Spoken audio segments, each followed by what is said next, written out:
People think money fixes everything, Ethan. It doesn't fix lonely. When did you stop letting people in?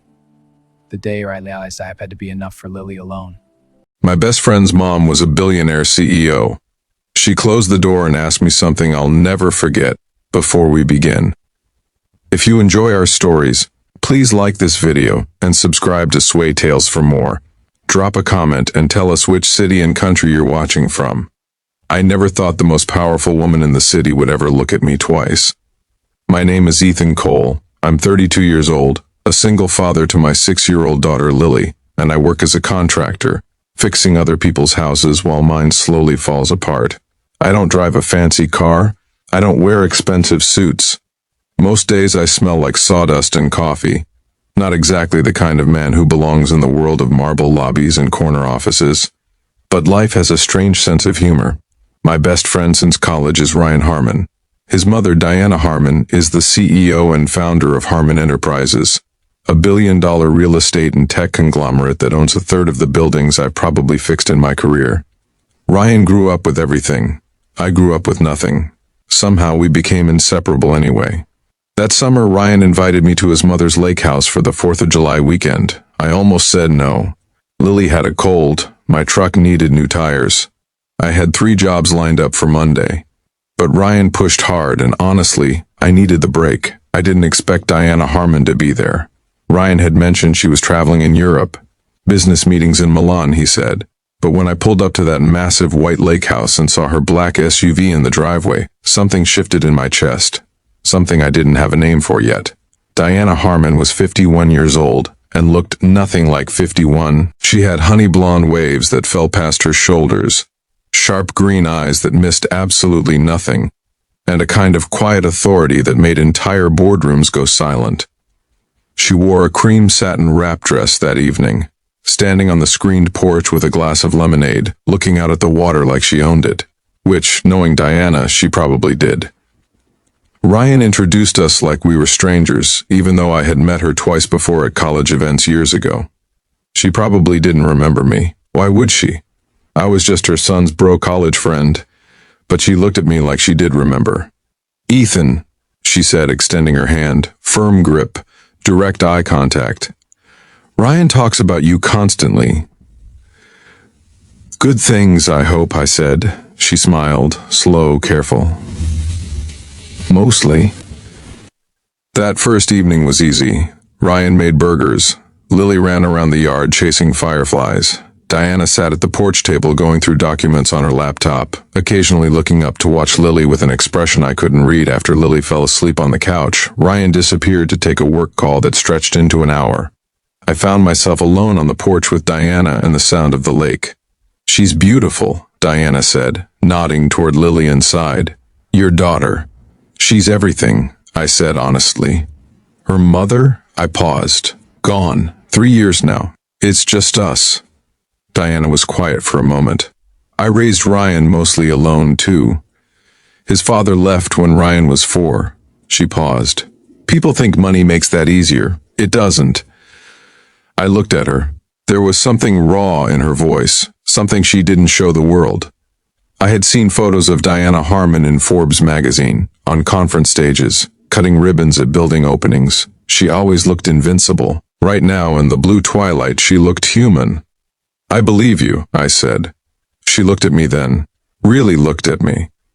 And I felt something crack open in my chest that I had kept sealed shut for 3 years. The next morning I was up early, fixing a loose board on the porch steps that I had noticed the night before.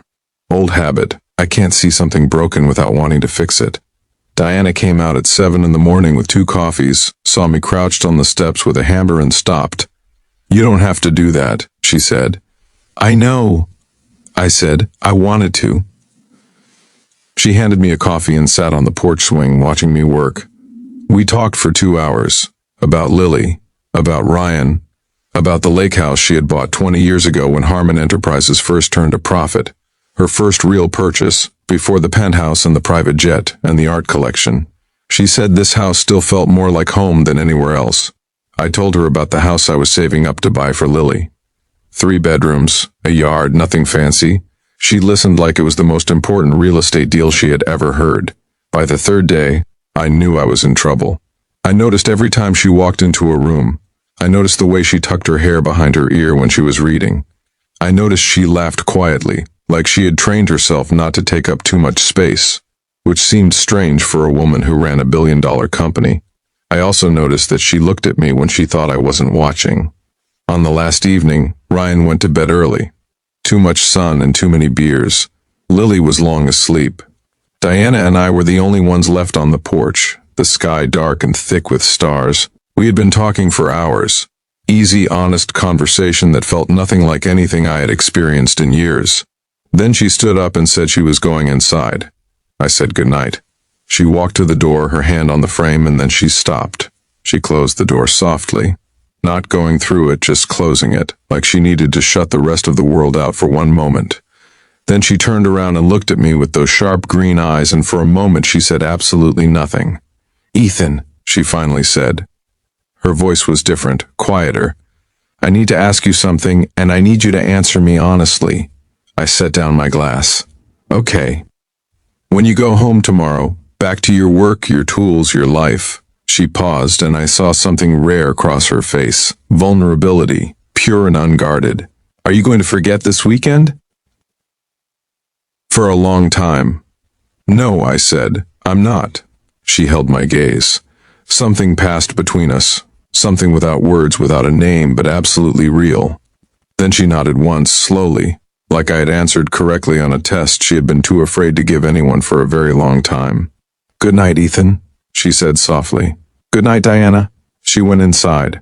I sat on that porch for another hour, listening to the lake, my heart doing something it hadn't done in 3 years. The drive home the next morning was quiet. Lily slept in her car seat the whole way back. I kept one hand on the wheel and one eye on the road, but my mind was still on that porch, still on those green eyes, still on that question. I told myself it was nothing. She was Diana Harmon. She ran a billion-dollar company. I fixed broken steps for a living. The math didn't work. It never would. So I went back to work, back to my tools, back to my life. 3 weeks passed, then my phone rang. Unknown number. "I have a property on Maple Creek Road," the voice said. Calm, precise, a little nervous beneath the surface. 3 bedrooms. Large yard. It needs work. I was wondering if a good contractor might take a look at it. I smiled so wide that Lily looked up from her coloring book and said, "Daddy, why are you being weird?" "Diana," I said quietly, a brief pause. Then "The house has good bones, strong foundation." Another pause. I thought maybe it deserved someone who could see its potential. She wasn't just talking about the house. We both knew it. "I can come Saturday," I said. "Saturday works," she said. And this time, she didn't hide the smile in her voice. I was already reaching for my keys.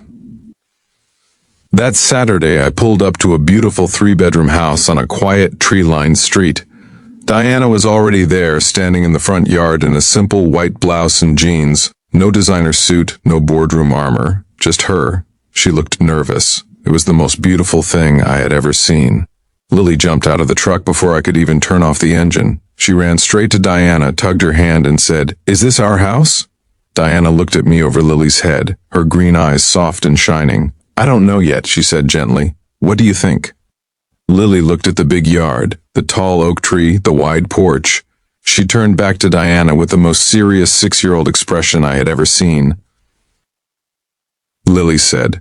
Diana laughed, really laughed. Not the careful boardroom laugh, something real, something free, something I wanted to hear every single day for the rest of my life. I walked up to them slowly. Diana looked at me, and I looked at her, and neither of us needed to say anything complicated. We had already said the important things. In the quiet of a summer night, on a screened porch, with the stars overhead and the lake below. "Strong foundation?" I said. She tilted her head. "The strongest." I nodded once, and for the first time in 3 years I felt something settle inside my chest. Not the ache of loss, not the exhaustion of doing everything alone. Something new, something warm and steady and real. Some doors close so that the right ones can open. Some questions only need one honest answer.